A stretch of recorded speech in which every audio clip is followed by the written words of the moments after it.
wabarakatuh.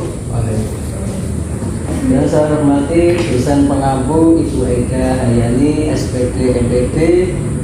Perkenalkan, nama saya Ridwan Binur Cahyo dan ada dua orang teman saya, Zaidan Nazif Muyasar dan Mbak Sofia Nurdiana. Ya, terima kasih.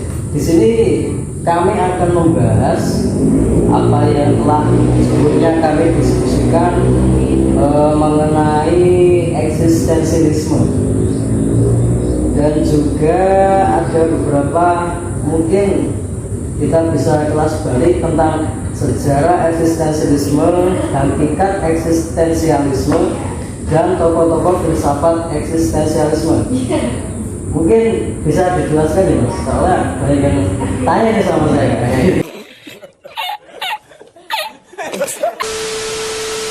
Mungkin Mas bisa menjawab.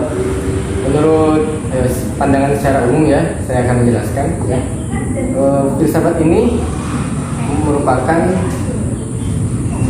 pusat dari segala sesuatu yang terletak dalam diri seorang manusia ya. Dan manusia itu bertanggung jawab menentukan hal yang benar dan juga yang tidak benar. Itu mungkin definisi umum ya, Secara umum ya, secara global. Dan saya juga ada yang bertanya Mas sebelumnya sama saya, yaitu seperti apa bentuk eksistensialisme dalam dunia pendidikan ini, bagaimana Mas? Mungkin bisa dijelaskan. Fokus dari pendidikan eksistensialismenya adalah kebebasan manusia, yaitu dalam menekankan subjektivitas individu. Guru eksistensialis harus mampu menumbuhkan rasa kesadaran diri dan juga tanggung jawab seorang siswa. Dan untuk pembuatan pilihan pribadi yang signifikan, hanya siswalah yang mampu menghasilkan definisi dari dirinya.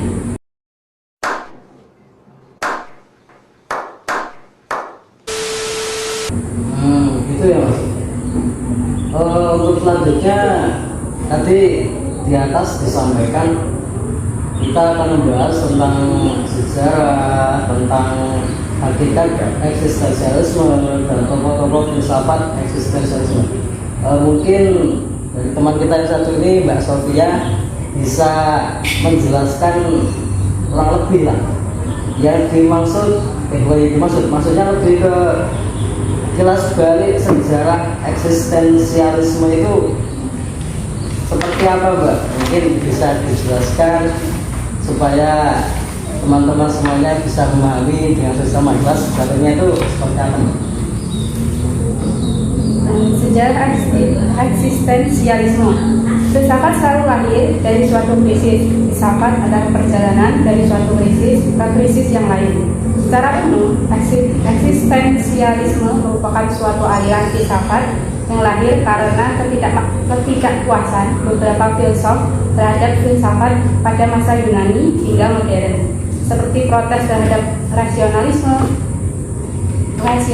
Yunani, khususnya pandangan spekulatif tentang manusia. Eksistensialisme merupakan gerakan filosofis yang muncul di Jerman setelah Perang Dunia I dan berkembang di Prancis setelah Perang Dunia II.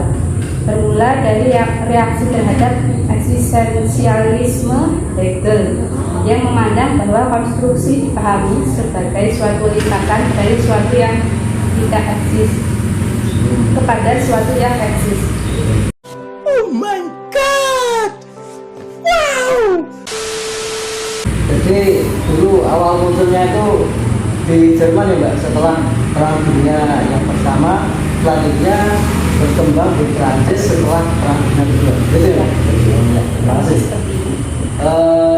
Di sini saya juga ingin bertanya Mas tentang bagaimana cara penerapan filsafat eksistensialisme ini dalam dunia pendidikan. Itu penerapannya itu yang simpel pertama. Sebenarnya ada berbagai cara ya. Salah satunya itu filsafat pendidikan sangat penting bagi dunia pendidikan. Contoh yang sehari-hari itu ketika kita mengikuti lomba, di situ peserta didik dapat bereksistensi dengan mengembangkan potensi dalam dirinya tersebut. Dan guru juga ikut andil di dalamnya dengan memberi bimbingan, motivasi, pelatihan, dan lain sebagainya. Jadi antara guru dan murid itu harus saling mendukung ya Harus Mas? saling mendukung. Oh, ya ya. Untuk selanjutnya ini juga apa tentang eksistensialisme Mas atau enggak tentang hakikat dalam eksistensialisme itu bisa didefinisikan sebagai usaha, yaitu maksudnya usaha yang seperti apa Mas? Mungkin bisa dijelaskan tentang usaha dalam hakikat eksistensialisme itu kurang lebih seperti apa banyak yang bisa Eksistensialisme didefinisikan sebagai usaha untuk memfilsafatkan suatu dari sudut pandang pelakunya dibandingkan cara tradisional, yaitu dari sudut penelitiannya. Eksistensialisme merupakan suatu aliran dalam ilmu filsafat yang menekankan pada manusia, di mana manusia dipandang sebagai suatu makhluk hidup yang harus berinteraksi, mengkaji cara manusia berada di dunia dengan kesadaran. Jadi dapat dikatakan pusat renungan eksistensialisme adalah manusia konkret. Eksistensialisme adalah aliran filsafat yang pahamannya berpusat pada manusia, individu yang bertanggung jawab atas kemampuannya yang bebas tanpa memikirkan secara mendalam mana yang benar dan mana yang tidak benar. Terima kasih kepada Mbak Sofia. Eksistensialisme juga dahulunya tentu tidak luput dari para tokoh-tokoh yang mencetuskan atau menemukan pemikiran tentang filsafat eksistensialisme. Itu mungkin bisa disebut Mas tokoh-tokoh terdahulu namanya siapa dan yang biasa itu mengenai hal ini apa bisa dibincang. Tokoh-tokoh yang pertama itu ada Gabriel Marcel. Dia lahir tahun 1889 sampai 1978. Ya. Beliau ini Marcel filsuf dari Prancis yang bertitik tolak dari eksistensi. Dia sudah sejak tahun 1925 sebelum Kierkegaard dan filsuf eksistensialis lain membicarakan eksistensi. Dan Marcel telah menulis artikel yang berjudul Existence and Objective. Dan juga bagi Marcel, eksistensi adalah situasi konkret sebagai subjek dalam dunia. Ya, misalnya saya ini warga Indonesia, ya, wanita setengah bayar, itu contohnya, mempunyai watak tertentu berasal dari golongan sosial tertentu, ya, dan juga mendapatkan pendidikan tertentu. Ya. Pendeknya, eksistensi adalah seluruh kompleks yang meliputi semua faktor konkret kebanyakan kebetulan yang menandai hidup seorang wanita tersebut. Ya, terima kasih.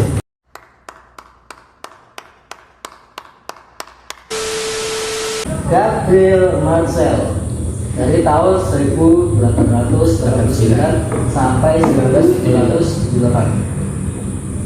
Mungkin Mbak Sofia bisa melengkapi dari tokoh-tokoh filsafat eksistensialisme ini. Siapa tadi Mas Jaja menyebutkan atas nama Gabriel Marcel. Mungkin Mbaknya bisa melengkapinya.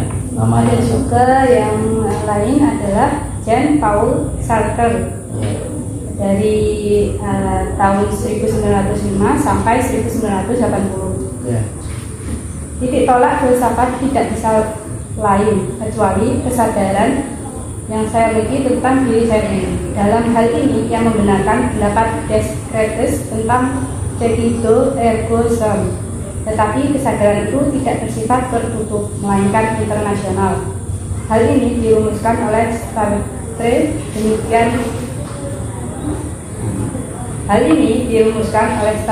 demikian. Kesadaran adalah kesadaran diri, tetapi kesadaran akan diri ini tidak sama dengan pengalamannya tentang diri. Jadi itu bukanlah pengenalan diri, melainkan kehadiran kepada dirinya secara non-tematis. Jadi ada perbedaan antara kesadaran tematis atau kesadaran akan sesuatu dan kesadaran non-tematis, kesadaran akan dirinya. Ya, terima kasih. Saya pernah mendengar Mas. Jadi eksistensialisme dan esensialisme itu dua kata yang hampir sama Mas, mungkin bisa dijelaskan supaya masyarakat Indonesia itu tidak bingung Mas. Balik lagi ke pengertiannya ya. Eksistensialisme itu filosofi yang yang menang di peradaban maju. Sedangkan esensialisme mendominasi di negara-negara terbelakang, dan juga sangat mudah melihat korelasi ini dan menginterpolasi penyebabnya. Ya, jadi perbedaannya itu ya bisa yang dijelaskan tadi oleh Mas Zaidan. Saya juga yang bertanya Mas mengenai tujuan filsafat eksistensialisme ini dalam pendidikan itu seperti apa maksudnya Mas? Tujuannya itu lebih ke manusia ya, jadi kebebasan manusia dalam upaya menekankan subjektivitas individu, dan juga harus mampu menumbuhkan semangat disiplin diri dalam tanggung jawab pada siswanya, dan untuk membuat pilihan pribadi yang bermakna. Hanya siswa yang dapat mendefinisikan diri mereka sendiri. Jadi balik ke siswa diri sendiri. Ini balik ke siswa itu sendiri Mas tentang tujuan filsafat ini.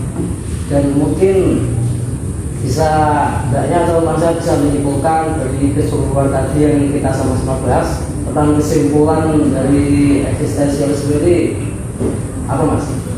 Kesimpulan Mas atau enggak? Bebas. Saya kasih penjelasan, silakan. Oke, kesimpulannya perlu dijelaskan kembali bahwa eksistensialisme bukanlah aliran yang membebaskan semua dari semua tindakan. Namun kebebasan yang dimaksud adalah adanya suatu yang harus dimaknai sebagai sifat tentang keberadaan manusia itu sendiri. Kebebasan yang dibangun dari keinginan dan kehendak dirinya sendiri. Filsafat eksistensialisme memberi individu suatu jalan berpikir mengenai kehidupan dan memandang segala gejala dan dengan berpangkal kepada eksistensi, serta menekankan pada manusia, di mana manusia dipandang sebagai suatu makhluk yang harus bereksistensi, mengkaji cara manusia berada di dunia dengan kesadaran. Oke. Jadi saya ulangi biar lebih simpel. Jadi eksistensialisme ini bukanlah aliran yang membebaskan semua dari semua tindakan. Namun eksistensialisme ini bisa dikatakan atau yang dimaksud adalah adanya sesuatu yang harus dimaknai sebagai sifat tentang keberadaan manusia itu sendiri. Terima kasih kepada Mas Zaidan dan Mbak Sofia yang telah membantu atau kita sama-sama belajar di sini. Semoga kedepannya dalam perihal eksistensialisme ini bisa dipahami oleh kita semua dan teman-teman mahasiswa semuanya. Teman-teman yang menonton, untuk semangat untuk kita semuanya dan teman-teman semuanya. Mungkin itu tema kita tentang eksistensialisme kita. Ada kurang lebihnya mohon dimaafkan. Sekian dari kami semua. Assalamualaikum warahmatullahi wabarakatuh.